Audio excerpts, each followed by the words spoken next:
Hi, guys. My name is Andrew Banara, and this is On the Reel, a filmmaking podcast by BFS. And I'm here with Livi Darconte. Hello. How you doing, Liv? Pretty good. How about you? Good. We priorly Yes, we had a conversation we've been already. talking it up. And we literally had to tell ourselves, all right, we need to stop. We need to stop. Yeah.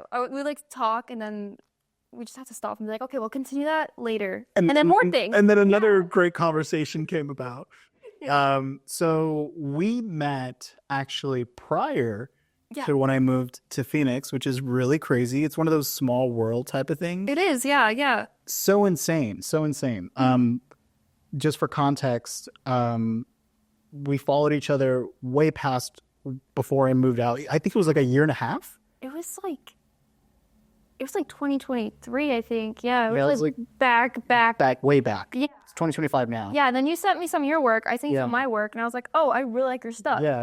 Yeah, it was. And we were just kind of like not pen pals, but like Instagram buddies. Yeah. You know what I mean? And then I moved out here, and I was like, dude, I'm here. Man, this seems such a weird thing. You were like, okay, I might move to Arizona. And I'm like, okay, Arizona's great. Like, there's so much film stuff out here. Not many people realize it. And then you moved out here, and I was like, oh, cool. Dude, the film scene is pretty massive. It is. Actually, out here. It's it's kind of small, but it's, well, not necessarily small, but like there's specific people you see on set all the time, is what I mean. Yeah. Which is cool. You see that camaraderie. I love it. Yeah. It's like a giant community and a giant family. It's so cool. So, segue, how did you get your start? In film? Mm-hmm.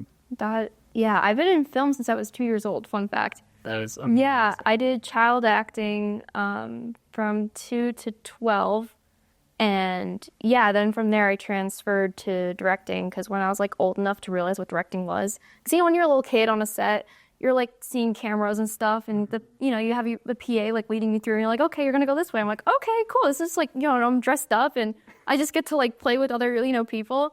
I remember like asking everyone on set what they did, which is so unprofessional, but I was like 7. Dude, that's actually really cool. I'm sure they appreciated that. I hope so. I was like now looking back on it, I'm like, I shouldn't have done that. Like, like the DP's like trying to like set up the camera and I'm like, hey, what do you do? Nah, dude, I think that would have been like, if I was a DP and I see like this little girl being like, yo, what you doing? I think that'd be cool, man. But yeah, so I like did that with everyone. And then I went up to the director, who's already like working with me, like, what do you even do? Like, directions.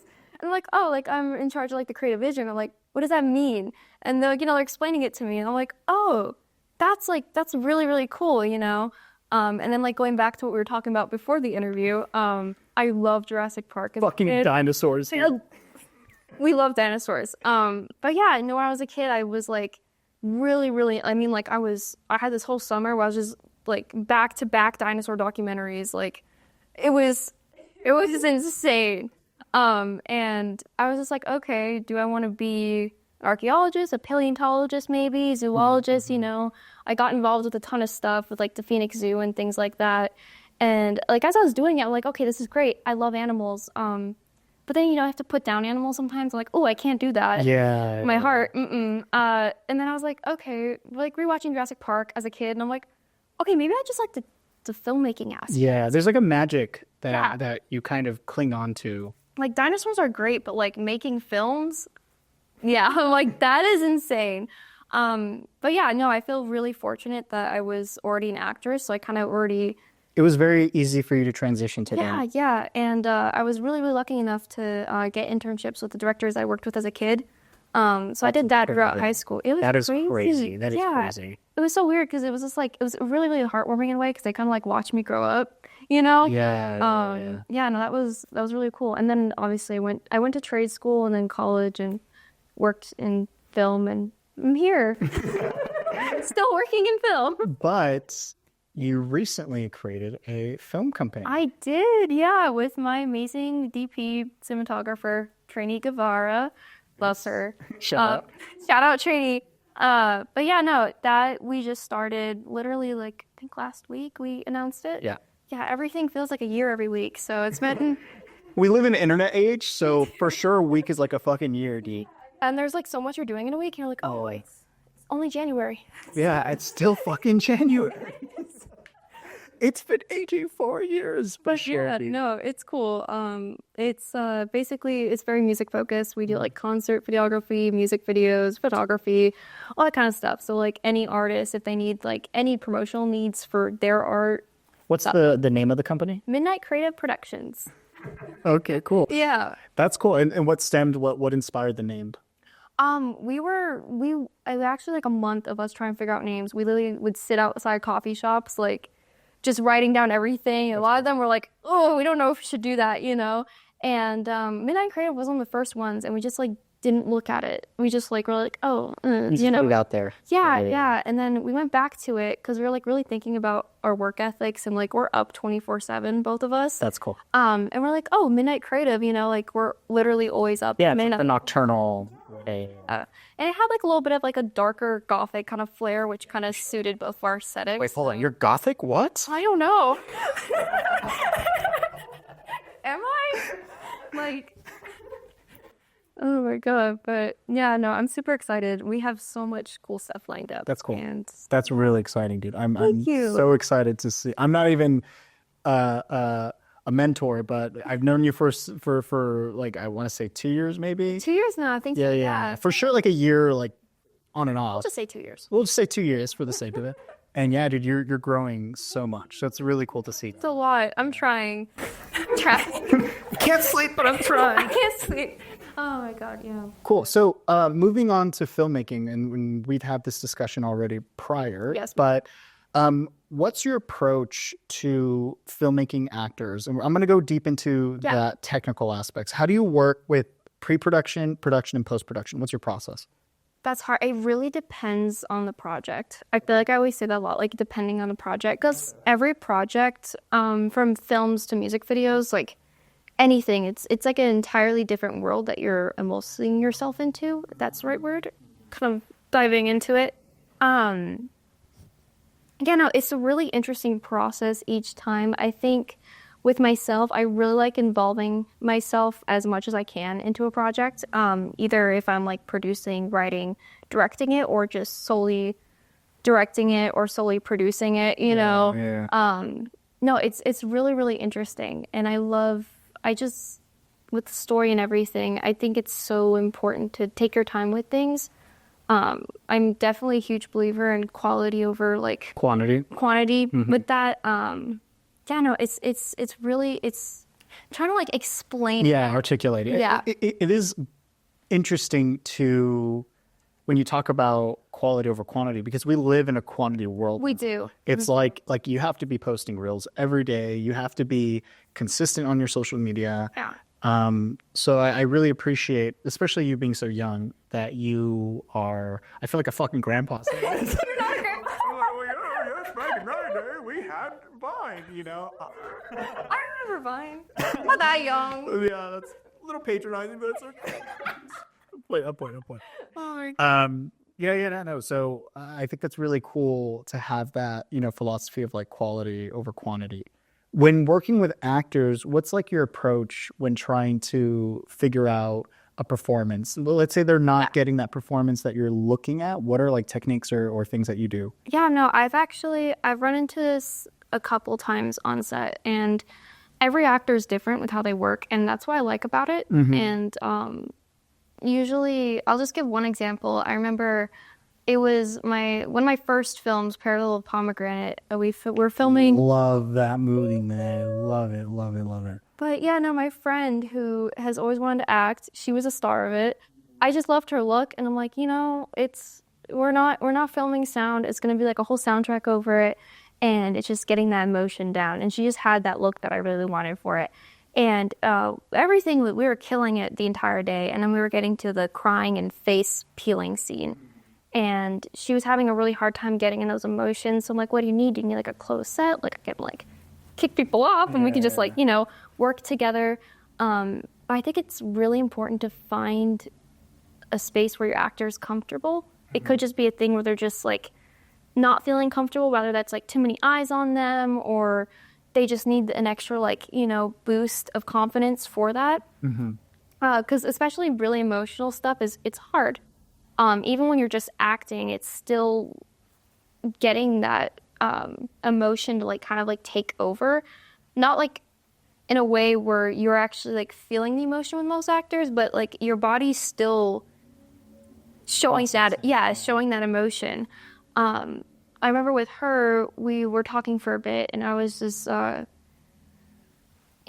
to find like a common thing that would help her with the emotions, but also like not get her too deep into a hole in her brain. Because I'm like, hey, this is acting. Like you're not actually like, like it was interesting because she's done like pretty mild stuff, but nothing like, she's peeling off her face, crying. Seemed like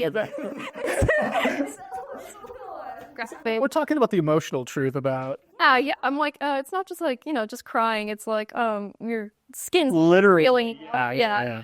But no, we eventually got to a consensus. We played this song that makes her cry. That's cool. Yeah, we had like a little speaker. We're in the desert, so we had like a little light with like a little speaker attached to it. And I was just like, okay, we're gonna play this song. And no, it helped her, and it was a nice because it was healthy enough where it wasn't breaking her personal boundaries inside where she was feeling pain. Yeah. But it gave her the strength to act in that certain way. And I think working with actors as a director, that's so important. So you don't over push boundaries with performers. Because it can, That is so, that is so interesting. Because you do kind of have to compartmentalize certain aspects, specifically with the performance. Just kind of bouncing off of that. I had a couple of specifically work with Anthony Quintana. Yeah. We had a very emotional scene, and it was just myself, the DP, and him, and I had to like tell everyone. We turned off the monitors, and we were just alone in that one room, and we were talking about, obviously I won't say what we were talking about, but we had a conversation prior, and I think that's what created that. And that's so important. Like I've been on other sets just with things with really, really heavy emotion. You just got to have that, like sometimes you just need that close set or just that like intimate time with your actors so you can evoke that performance with them, So how do you build that trust? Let's say you don't know that person. Let's say it's someone that you're not familiar with. They're like, hey, this is our actor, and then they're not hitting that emotional aspect or that performance. What do you do? With the sets that I've been on, I love doing like rehearsals before we even get to set, just to get to know them, maybe like go out to coffee or something, just like something so we all kind of get like that team building. So Connection based. Yeah, connection based. I'm your director, you can trust me. I'm going to trust you with the performance. We got this, I haven't run into an issue like that yet. Nice. Which I think is really, really interesting. But I think it definitely will probably happen in the future. For sure. I think I would just go with the same steps and just make sure they're comfortable and get them to a point where they can comfortably deliver the performance that we need for the film. And what's your initial approach when you pick things to direct? Obviously, I have to like it to a certain degree. That sounds so mean. I'm not mean that in a mean way. No. It's really interesting because it's so many different things pique my interest at different times, rather that be like I just directed my first dark comedy. I've never directed comedy before. That's interesting. It was like, okay, this is like something like new. So you're putting yourself out of your comfort zone. Yeah, I like doing that. It's really, really fun. It sold with me because it was Mothman, and I'm like, dude, it's Mothman. Like, of course I'm going to say yes. That was really, really interesting. That was my first time ever like doing something like that because I feel like a lot of my work's very dramatic or very surreal and art edge. Yeah. And I'm like, okay, comedy, but Mothman, kind of That's interesting. Yeah. It was like a newscasting room. It was a very short film, like probably I think it was around like 5 pages. So like a micro. Okay. Yeah, it was a micro short. We shot it in like literally a day and a half. It was super, super easy. And how did you approach directing something that you're not familiar with? I think that was really interesting because that was something that I really discovered through rehearsing with them. We had a rehearsal day, and I'm like, okay, I want to test out things. Luckily, their performances were so good, and I mean, like during the rehearsals, I was like, this is amazing. Like the chemistry they have with each other, it was perfect. So you're super rehearsal heavy when you deal with your actors. Yeah. Do you think that's where you find the performance? So when you're on set, you don't like talk to the actors, or you Oh no, I do. So how do you do that? So you do you rehearse and you have those conversations, and then during on set, how is that like? During on set, after rehearsing with actors, I like to, I feel like it's a lot easier on set to kind of reference at rehearsal, or if they come up with something new, I'm like, oh, okay, I like that. Let's go with that, But it's also kind of like we have a game plan, because a lot of sets you're doing like, it's very like its schedule's very, very condensed, especially with independent stuff. Yeah. You kind of know what you're doing. And I just found that it saves a lot of time when the actors already know what they're doing. In a way, like, okay, this is our game plan, but they'll be like, hey, what about like this little shift? Or we do a take and they like, it's a little shift in like their performance. I'm like, oh, that's really good. Or like, oh, let's tone that down a little bit. Maybe, or maybe like what we rehearsed wasn't working. It's kind of like laying out like an instruction book on like what we were doing, like a little like game schedule. Yeah. And it's like, okay, this isn't working out. We're just going to change that real quick instead of like going to set, then rehearsing. And then that's interesting. It works pretty well, I think. I haven't been in a situation where it hasn't worked. So I'm like, I'm just gonna go with it. I think it's good. Okay, so can you walk us through the process of preparing when you work with actors? Preparing to work with actors? Yeah. Whether that be like before rehearsals or before shooting? Yeah, no, I'm like putting myself in those shoes of like doing that. I love talking with my actors on set. I love seeing how they're feeling for the day. Like if they need anything, I always make sure they have their favorite snacks and stuff on set. I'm like, you're gonna be happy to be here, I hope. But just like seeing how they're feeling about the stuff we have coming up, if they have any questions, kind of working with them in little areas that they're like, hey, I think I need more improvement on this. Like, do you like this? Like there was this film. It's not out yet, it's still in post, but there is this film that we shot back in, I believe it was May, and it was called Reverie, and that was a really fun one to do. But I was working with my actors Ingrid and Eric before we even started filming, just talking with them. It was our first time meeting that day, so I wanted to make sure that they were comfortable with each other and that kind of thing. And that was one of the times that we were actually rehearsing day of, because I was like, we have extra time, and also like it was just a really crammed schedule. Shout out to the, it's like, but yeah, I remember working with them and rehearsing and stuff, and their chemistry, loved it. I feel very lucky that all the actors I worked with have really good chemistry with each other. I'm like, thank God, like this is amazing. But yeah, there is this idea that Eric had, and I love Eric. He's amazing. One of like my favorite actors to work with. And he had this like idea, because it was like this big argument scene, and I was just like, okay, what's our idea? And he's like, oh, let's rehearse and I'll show you. And I'm like, what's your idea? I don't know what it is. And I remember he like, it was like this really, really pinnacle point in the story, like in this argument. And he like grabs her face, and I'm like, hey, I got really scared. She was okay with it. It was all good. I'm just like, hey, like, let's not do that next, So like, but I just love like approaching it and approaching what we're doing for the day, and like getting new ideas in, or new little like blocking things that the actors can do, or like, I really love working with actors and getting their take on the characters and their take on the stories. So there's a lot of conversation, a lot of connection, and a lot of communication. Yes. I think communication is so key, because in a way, actors are what, like as a director, like you have a story, you have the blocking, you have actors to be those characters. But I feel like with actors, it's so important to communicate and trust them too. Like obviously not tell them everything they need to do, but trust, like that's the reason you hired them, is trust them with, like that's why you hired that specific person.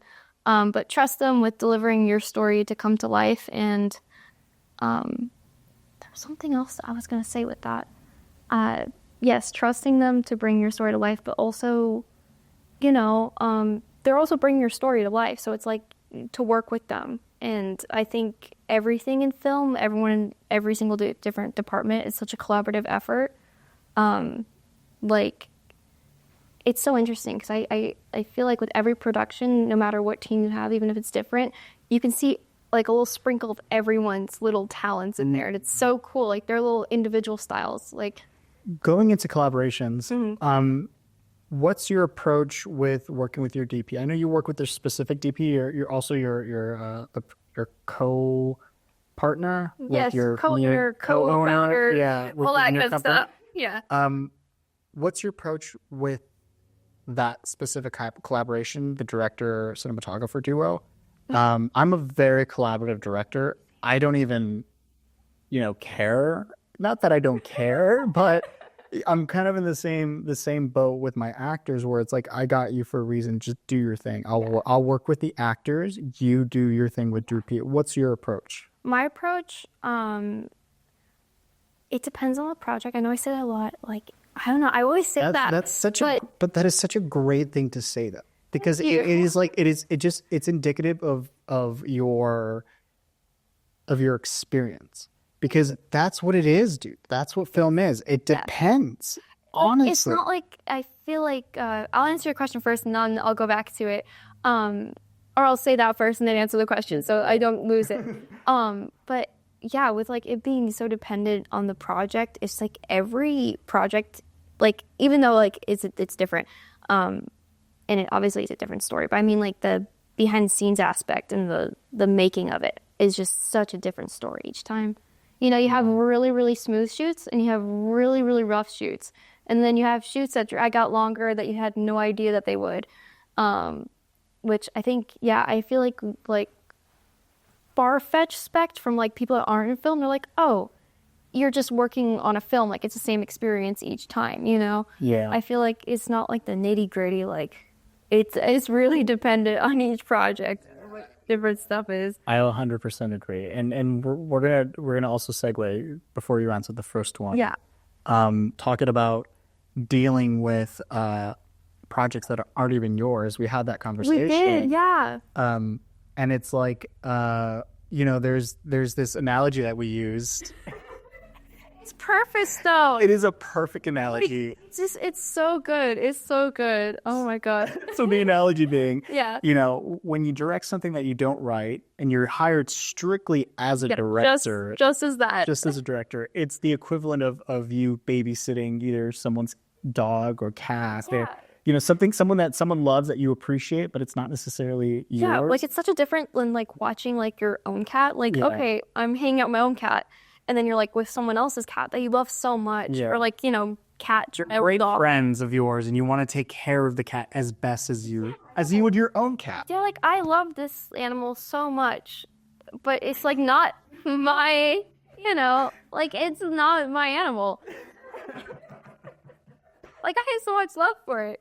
Oh my God. But yeah, it was like the perfect way to put that. It really was. When we were talking outside, we're always talking outside. I was like, it's not that we don't love it. It's just like, it's not the same in our It's heart. not the same. Yeah. It's a different kind of love. Even let's go deeper to that. How do you still manage to find like and make your unique touch to direct something that isn't necessarily yours? I think it's so interesting, because I remember the first time that I ever did something like that. I'm like, okay, how am I going to make this, like, at least in my heart, feel like mine? Mm-hmm. Like I'm directing it, but it was also the first thing I directed that I haven't written.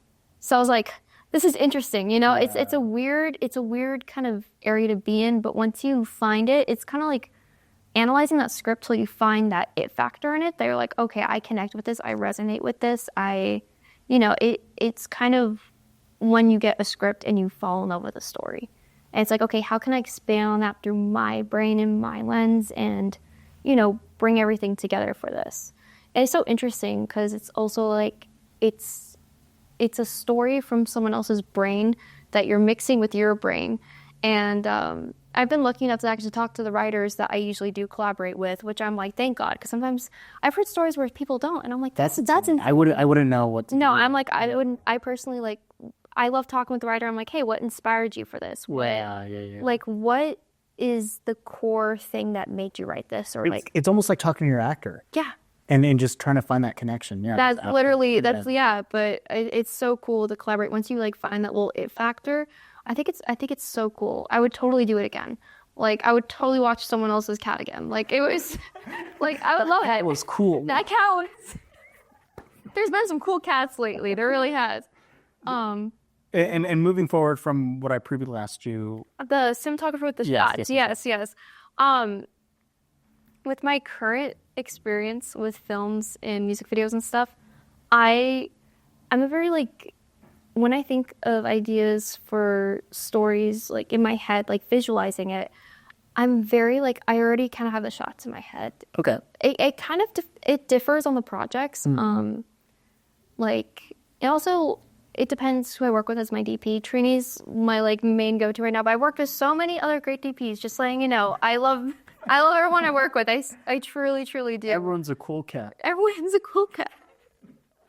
Oh, just quoted by me, 2025. It's like, instead of saying filmmaker or director, screenwriter, I'm just gonna put cool cat. Just put it in like little parentheses. Cool cat. Love it. But yeah, no, it really depends. I love collaborating though. Like for example, with Trini, we did a film back in April, which is in festival circuit right now, so I'm so excited about that. And it was called Morning Glory. I made it for my grandmother. Oh, no, the that's whole big thing. But I remember writing that and like, cause just some backstory on that. My grandmother is suffering with cancer right now. Not looking great, but yeah, we'll just keep it at that.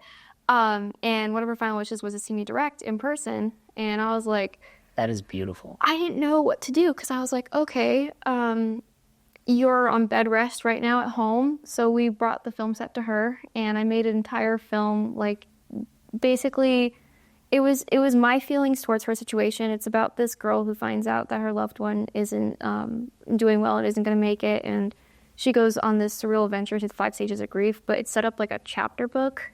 That's great. Thank you. And I just inspired the whole thing by my grandmother and because she loved reading. She loves reading. She's still here. she's still killing it. She's a baddie. But my grandma. And it was really cool because we filmed it inside our living room. So we got to use like all her like personal belongings in there, like lamps and things like that. And that's almost like a keepsake. It was, yeah. That's so great. It was so cool. And I remember we produced and everything produced, everything was done in like the span of like less than a month because I was like, I don't know how long she's got, you can't really guess with that kind of thing. And yeah, no, we did it. And I remember when I was meeting with Trini, I was like, hey, I was a little bit wrecked because this was like in the month that I like found out that like everything was happening. So I'm like, I need to do this not only just for like my heart, but for her.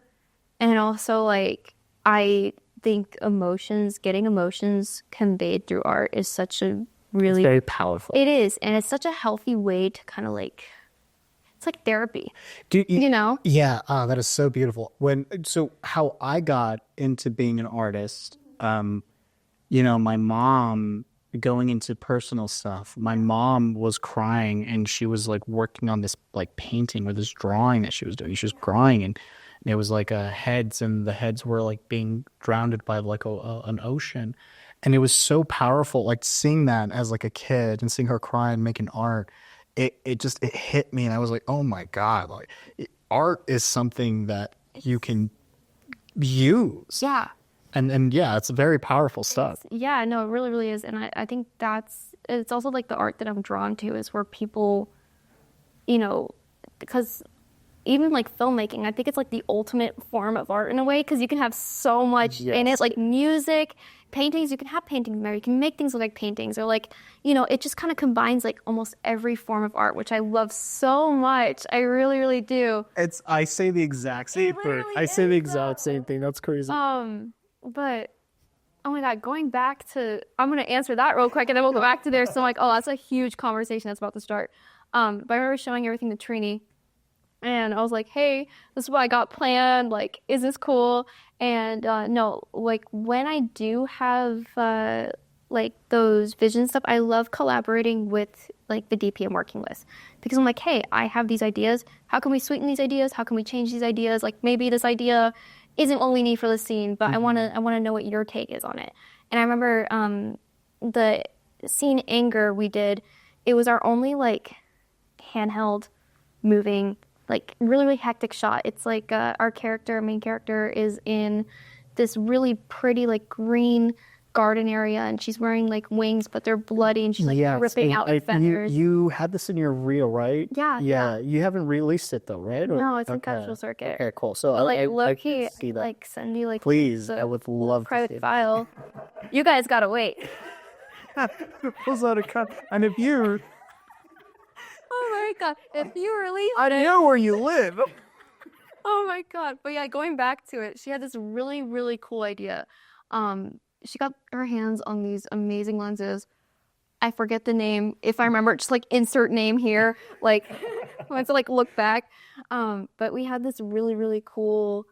Like it was, I believe it was a Trini, don't kill me. I think it was like an 8mm lens. I believe it was. Okay. Yeah, it was an 8mm lens, I think, and it made this like really really cool like Vignette? organic like vignette around it. Yeah. It was so cool because she like recommended that. She's like, okay, like I know you want it like really, really hectic.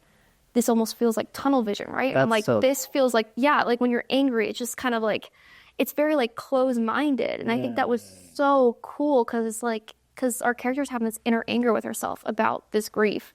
And it kind of like, and we also had a spotlight following her, which shout out to Casey for like, Casey and Trini, they were like tag team, like, it was so cool. It was so cool. Shout out to Casey. I shout out to Casey. We love Casey. Love. Are we just going to talk about how we love Casey for like? Honestly, we could. We should rename the podcast. We love Casey.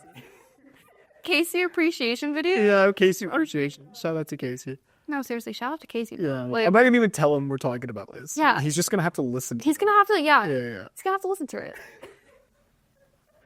Okay, yeah. You were saying. Shout out.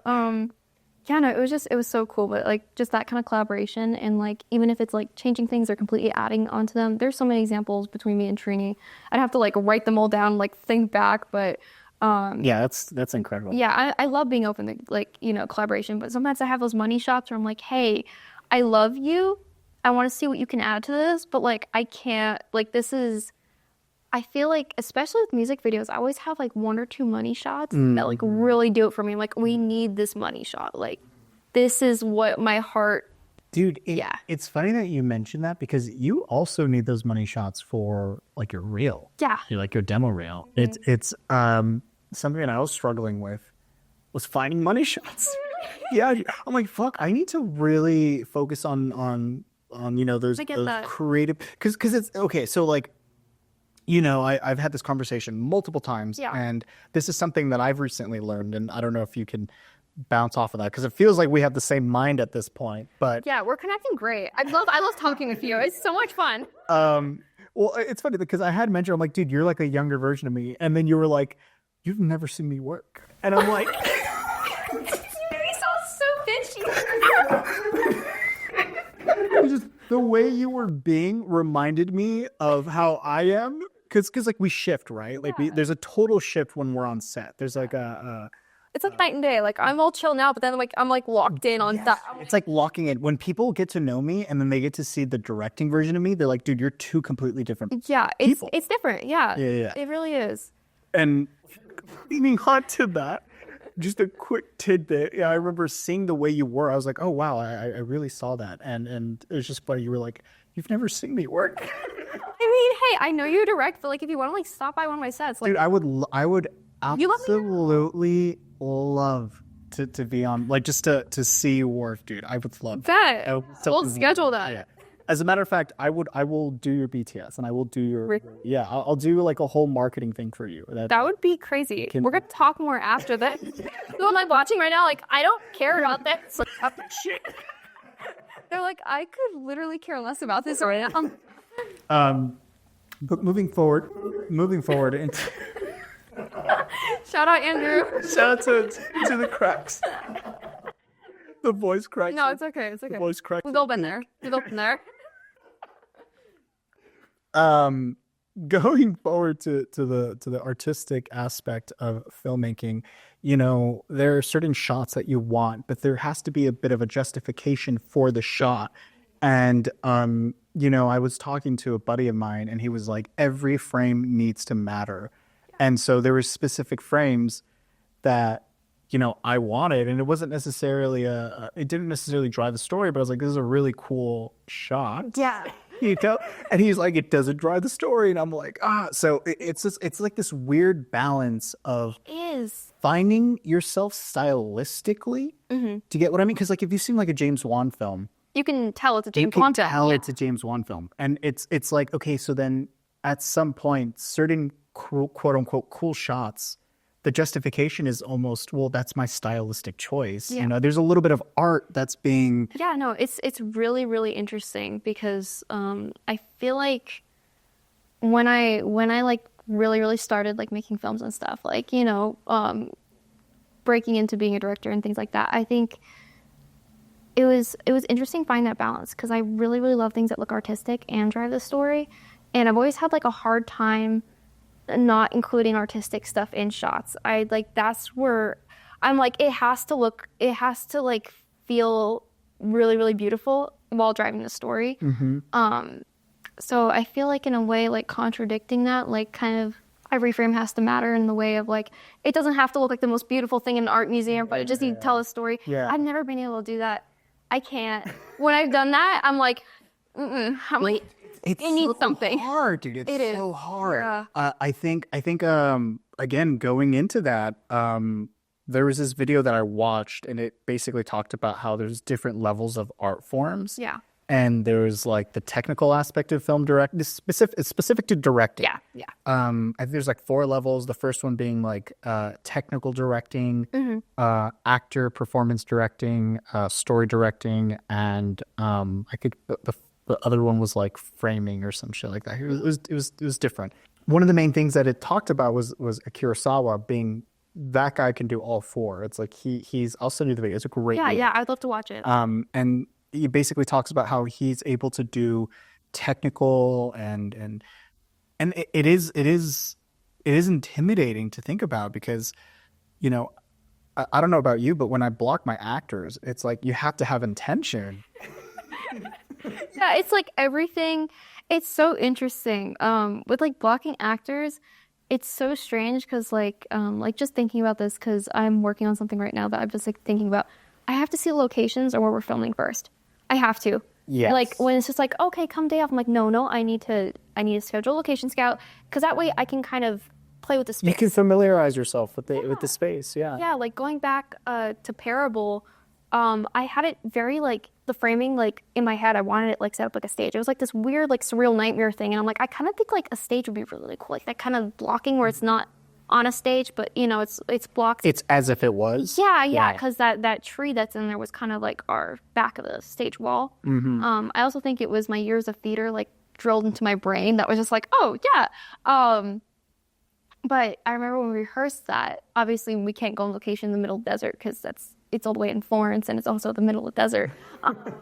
I was really lucky enough that in my parents' neighborhood there's this like little amphitheater area, and it's like a stage, and we rehearsed the entire thing there, and it was so cool because like I was able to like, okay, the back of this is the tree, and you get to do this, and it's kind of like adapting to that. But yeah, blocking is so intentional, and you gotta like really think about it. Yeah. And I think a huge way that helps me with blocking is I like, this sounds so creepy, but I love studying like human behaviors and like, you know, like it's just like little things. Cause like someone could just be like sitting, drinking your coffee, but like, okay, what are they doing? Are like legs tapping? Like, are they like, you know, like are they just sitting there? Are they like breathing heavily? Like, yeah. Or maybe they're not breathing. And body language itself tells a story. It does. Yeah. It does. Like, I feel like, especially with films, and I feel like that's why I don't have so much dialogue in my stuff currently. I still have so much to do, but like, I feel like actions speak so much louder than words. Dude, show don't tell. I can't have people talk if they don't like, if it doesn't just do anything. Like, it's just filler. I hate that. Yeah, honestly, I can't do it. I can't do it. I'm totally. I would just sit in silence and like someone just like looks the other way and like, I don't want to talk to you, instead of saying like, I don't want to talk to you. You know? Yeah. Like I've said this before with a buddy of mine, but I'm like, subtext, dude. Subtext is so important. I would rather do subtext or like a silent film than have a talking head film, dude. I know, because then like if it's not getting to a point. At that point, you're just making like, no offense to Hallmark, but like Hallmark stuff. Yeah, well, you know, like very like not. Like I don't need to tell you. You don't need to tell me how you feel. You know, your actions, your body language.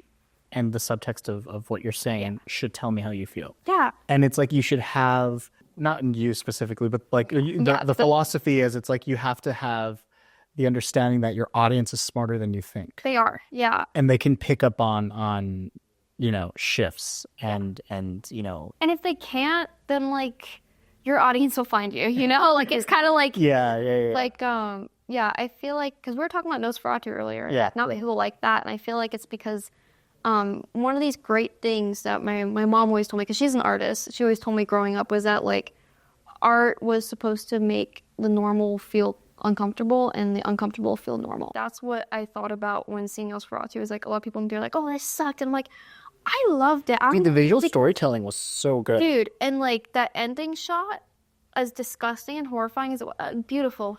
Dude, it was weirdly... It was comforting. Like, yeah, dude. Yeah, it was like... It was weird. It was, and I loved it about it. Like, it wasn't like...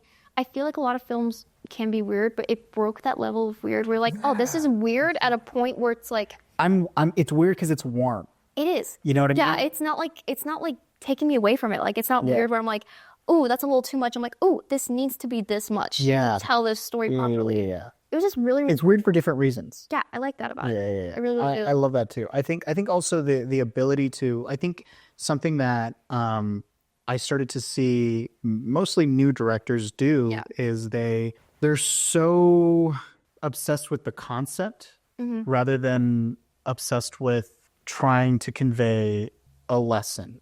Ooh. Do you get what I mean? I do. Now, like, thinking about it, yeah. You know what I mean? Yeah, and I feel like that's why I've seen this theme in just, like, people I talk to about movies. I feel like, oh, the movies back then were so much better. Or, like, the movies back in, like, the 90s and 80s were so much better, like, early 2000s. And I'm like, now think about it, there's not really a lot of, like, lessons. Like, it just says, like, because I feel like so many movies you can at least take one lesson from, and it's just like a commentary on like human nature, that kind of thing. Like going back to Jurassic Park. Dude, like I was about to bring up Jurassic Park, dude. Easy. We still have Jurassic Park podcast. This talks about like the lore of Jurassic Park. Hi, my name is Andrew. Hi, Olivia. We're gonna discuss dinosaurs for 2.5 hours. Oh my god. But yeah, no, it's just like, but I feel like that's why they feel so like nostalgic now. Yeah. Because they're like, okay, as a kid watching this, I got a lesson from it. You know, I learned something from it. And I think so many stories with filmmaking, like making films and that kind of thing, so many things are to be taught to people. Yeah. Even just like subconsciously. Because some people just go to see movies, just go see movies. Some are like subconscious letterbox, like over analysis, you know, like I'm going to watch this movie and like rank my 2 stars. Oh my god. Nosferatu had a mustache, and it's not biblically accurate. Are you on Letterboxd? I'm not on. I'm not either. I can't. Out of here! No, oh my god, that's so bad. When I was back in trade school, loved my friends in trade school. They were like, you should get on Letterboxd. I'm like, okay. If you go on my Letterboxd, I only have 3 things rated, and one of them is Borat, and the other is like Mad Max Fury Road, where I just like cargo wee with like the car emoji, like smoke. And then I think I have like one more like actually like good review on there. And then I was like, I can't do this. Like, dude, I can't. Like, I seriously mean this. If you're watching, my beautiful friends from that time of my life. I remember like I thought I like was so impressed by this though. They would send me the reviews, and they would be like 9 paragraphs long about this one film, and I'm like, this is insane. Like, this is like. Yeah. I feel like that's when I'll know I made it one day, is when I read 9-paragraph reviews of films actually, like that. Though, really... Like, if they really, like, analyze it that much, I'll be like, okay, if, like, Letterboxd likes me, I think I'm good. Yeah. Like, actually, though... But I feel so bad, because I love movies so much, but I can't sit there and log each one I review. Oh, dude, no way. No. And it's weird. I remember I used to be so critical of film, and this is when I was younger. Yeah. I was like, oh, well, you know, this should have been, you know. They should have done this. They should have done that. I would, if I was direct, you know what I mean? Yeah. As I got older, I learned that making movies is so hard, and that it's almost like it's almost like you go into this adventure, you go into this forest not knowing what to expect, and then these goblins beat the shit out of you. They fucking spit on you Yeah. and they treat you like shit. And then you come back to the living world. Yeah. And I feel like on the way there, like a witch like casts a spell on you and then you're like sent out again. But oh, you thought it was done? fuck you. And so then, you come back, and some people come back, they come back better. Yeah. And some people come back beaten. And I think what I'm trying to say is that film is so hard and it's such a process that I've learned to just kind of leave my personal thoughts sometimes out of it. Yeah. Because it's like, dude, I don't know what your experience was or how much you put into your own movie. But, 'cause some people put in, their blood, sweat, and tears into a movie. And if it sucks, you're thinking, like, oh, I would have done it better, but you don't know the process. You don't know what went into it. You don't know what went wrong. You don't know if like producers got in there and like the stress, even, dude, the stress of dealing with producers, or yeah, the stress of making a movie like needs to be like studied. Like I swear, like just like get like even from director standpoint, get like 30 directors and like just like get them projects and then see how their stress levels are and like dude, like heart monitors that. Oh my god, I was thinking about getting those little Apple Watches and I'm like, no, if I saw my heart rate like on certain days, you want to know something hilarious? This is really embarrassing, but I was driving and this thing tracks my heart monitor, and I was thinking about something with film and I started stressing out, and the watch like told me your heart rate went. And you're like, oh my god, you're like, no shit. Yeah. So. Oh my god, no, it's really interesting that you were talking about that though, because I feel like it goes into like every project being so different with everyone, and people handle stress differently. Some people get more stressed out, some people don't. And do you have any stories of you being stressed out? Oh my god, so many. I want to have you as a producer in all my films because it feels like all your films are so smooth. You got like a nice little. You just gotta roll with the punches. Yeah, I've learned that. Honestly, dude, everything's not perfect, yeah. and it's just like, oh shit, we lost that like location. Cool, great. Adjust the story. Or we just a story, or find another location and then just make it work. No, and I feel like I'm a huge believer in just life and film, that everything happens for a reason. Oh, I love that. And I'm just like, okay, this is happening. Great coping mechanism. 100%. I'm like, this is not working out. It's happening for a reason, but sometimes like it is though. Yeah, 100%. It's so weird how it works. 100%. Like even if I don't see that, like I'll be like, crap, maybe this is like something bad. But like in a year, I'm like, oh crap, this happened. Like something will happen. I'll be like, oh, that's why all that crap happened. We're going back to it. I'm trying to remember what we're talking about. It was a stressful. I don't have. I'm trying to think. I can't think of a set specific one right now, but I can think of. It was an event that I was helping out with. It was a film festival I did back in October. My first time co-hosting a film festival. That's insane. Yeah, and we also played my new film Morning Glory there too, which is really really cool. And I remember it was the night before. And I'm trying to export my film properly. And it's like, Premiere Pro, giving me trouble. And I'm stressed. And my poor boyfriend is like trying to help me out. And he's like trying to figure out I'm like, the settings are correct. And he's like, I think you're doing something wrong. And I'm like, what do you mean? You're like, you don't even know Premiere Pro. Love him. Shout out Zach. You don't know what you're doing. No, I was so bad because I was like leading up to it. I was just like so stressed out. And I think it was a weird dynamic in my brain because I've never made a film for someone, and my grandmother's like another mother to me. Yeah, it was just that kind of like feeling. There's that strong emotional connection. Yeah. And like I was just tweaking it for the film festival. I'm like, okay, the people I was with, they helped me do the soundtrack for some of the scenes in there, so I wanted to get that in there. And they're like, oh, I'm gonna do a whole nother color pass because I'm not happy with the color grading, all that good stuff. But yeah, it was just a weird, stressful time to be in. And I remember the night before I went down there because we had like a whole little art exhibit, and I had all my costumes and stuff and like props from the film. It was so cute. That is actually really. I've never done that, and it was just the coolest thing. And this was back in October. It was. Damn, dude. Next time, dude, I got to go to these things now. I had it posted, and it didn't get a lot of traction. I'm like, It's okay.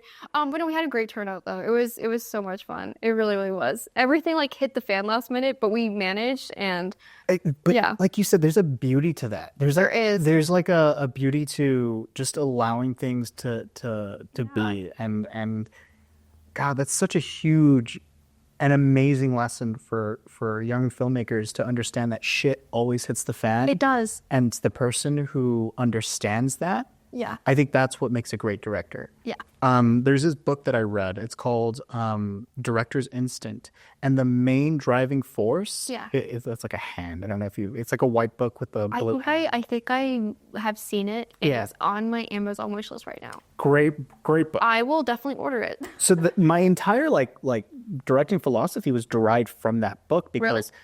It talked about how being a director, besides the emotional aspect, what it basically comes down to is your ability to figure out problems before they happen. Seriously. And that's honestly like the big thing for directing. It's like you need to know problems are going to rise, and you just need to like figure it out as quickly and decisively as possible. Yeah, that's like, something I've definitely been learning last year. You know, because I feel like when I was new to director, that was like a really interesting thing because like you roll with the punches, but now it's kind of like pre-planning for those problems. Be like, hey, you know, like I'm pre-production for this, but also pre-production for like shit that's gonna go wrong on set. Yeah. Like, hey, we have this going on. You know, how is this gonna go? Just like, even actors. Like, oh, if this actor can't make it, you know. Like, we have a backup. Yeah. Which, I've run into that before. Not fun. Not fun. It's not. No, it's really, really not. But, no, it's definitely learning how to deal with all that. Yeah. It really, really is. It's hard. It's you have the weirdest problems that arise, and you're like, on one of my sets, we were filming at my friend's house. They, like, gave us the whole house to film, and I was like, this is great. There was no plunger on set, and someone, I don't know who was on set, but like it was just it's just like random stuff like that, and you're like, okay, luckily we have a PA that's not busy right now. Hey, can you run to the store and grab a plunger, like buy yourself a snack? I'm so sorry. The PA's, a runner on set is a blessing. It is it really, really is. There's something that I do want to touch on that I thought was really cool that we had mentioned. Yeah. And I'm going to bring it back to Jurassic Park. Yeah. Backdrop films. Now, for me, what a backdrop film is when a movie is centered around something fantastical, but there's a deeper level. Yeah. Jurassic Park being one of them. Yeah. About, it's about dinosaurs and then, you can have two backdrop stories of like one of them being like, should we do this creation, Yeah, but it's kind of like man playing God. Yeah, and man playing God. Yeah. And then on the opposite spectrum, and I don't know how recent you've seen Jurassic Park, and I barely realized this a couple of years ago when I watched it again. Dude, it's like about a guy who's afraid to be a dad. Literally. Yeah. No, there's that underlying story. I noticed that theme when I was a kid, and I thought that was so interesting. Because I'm like, okay, there's like all these like, I don't know. I felt like I was really involved. Stop. When I was a kid, I was just like really like, I was reading some weird stuff as a kid too. Like my favorite book was Anastasia's biography. That I don't know if it was written by her, like Anastasia like Romanoff, like from like. Yeah. I really liked the Russian Revolution as a kid. I was like into it, like the family that got like shot and stuff, and the Rasputin. I was like, this is so interesting. I'm like in first grade. It's like, what are you guys reading this week? I'm like, I am reading. It's like I'm reading Toad and Frog. I'm reading the historical biography of Anastasia Romanoff. God, I'm like, I can't speak. But like, and their popularity is because so many people can relate to the story. There's different themes and different lessons to be learned from them, and different things for people to connect to, which I even talking about Nosferatu, like the themes there. Basically, it's like a vampire person, but it's like a girl regretting her past. It really, really is, and I think it like it's also her overcoming her past. Yeah, in a really like confronting her past. Yeah, really, really weird way, and I love that. And there is this. I love this show. They I think they canceled it. It's on Netflix. The movies that made us. Oh yeah. And they were talking about Ghostbusters. Yeah. and the guy was pitching Ghostbusters, and he was talking about making this crazy thing. And the producer, was like, dude, just make it a story about guys trying to start a business, and the rest will it'll figure itself out. And I think also that's kind of my approach now, where it's like, what's the main lesson that I'm trying to, what's the backdrop? Yeah. You know, but then let's do something fantastical or whatever. Yeah, no, and I think that's really important, because I feel like there's something I'm still learning is you can have all these grand ideas and like these really cool things, but at the end of the day, what's the root of the story? Yeah. What's just that little, it doesn't have to be super, crazy or super, like there doesn't have to be like all this like little stuff. Like, what's it like down to like the bare bones? What's it about? Yeah. What's this like tiny little idea? Like someone could be getting coffee, but like what happens while they're getting coffee? What happens after they get coffee? Like what happens to the coffee? It's like you can add in all this really, really cool stuff. And I think that's something that like I'm still discovering with my approach to filmmaking is I'm like, I need to, because I feel like I have all these really like eccentric, weird stuff in my brain. And I'm like, okay, like what's the bare bones of that? Reading the Russian Revolution. The Russian Revolution at first grade, I'm sure there's these crazy... Dude, well, because there's like Anastasia, like, animated film. That was like the loophole for me. Like, that was like the gateway. The gateway to that. Because I loved that movie as a kid. Like, I had the music box still and everything. I was so into it. And I was like, oh my God, I was inspired by a true story. And like, I'm like 9 or like 7 reading about like mass shootings in Russia. like the family assassination. And I'm like, whoa, this is interesting. This is kind of cool. This is metal. Like, this is cool stuff. Like your hair's slowly turning black. It's like your skin's slowly like. It's like this is not makeup that you have on. It's just like the transformation. Like a couple years later, you're just like this like super goth alien looking. Oh my God, yeah. Oh, that'd be so funny. So like tattoos start appearing. What is this? What is this?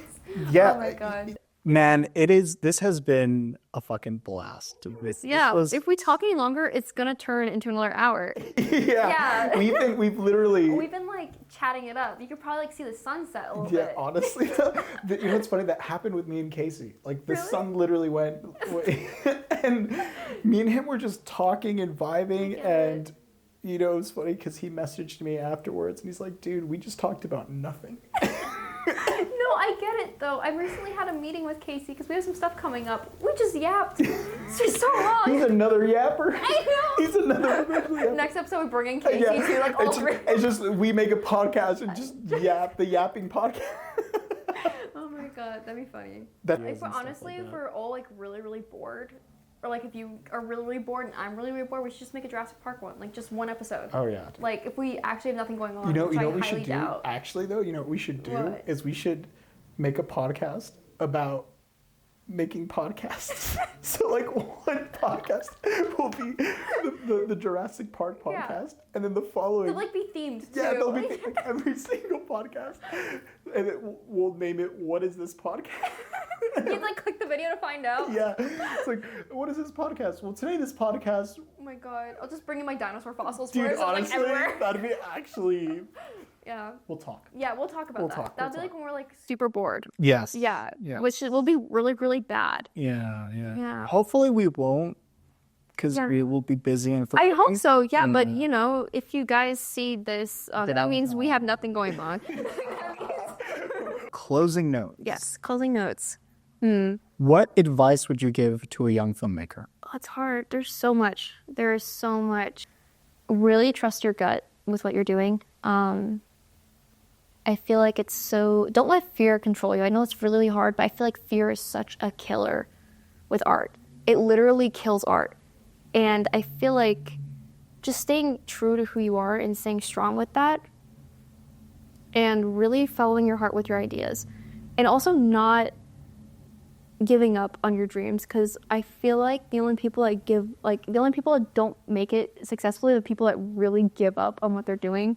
So many artists I've seen just stop doing the project because people didn't like it, or like, I'm like, that means you're not finding your right audience yet. Like, your audience is there.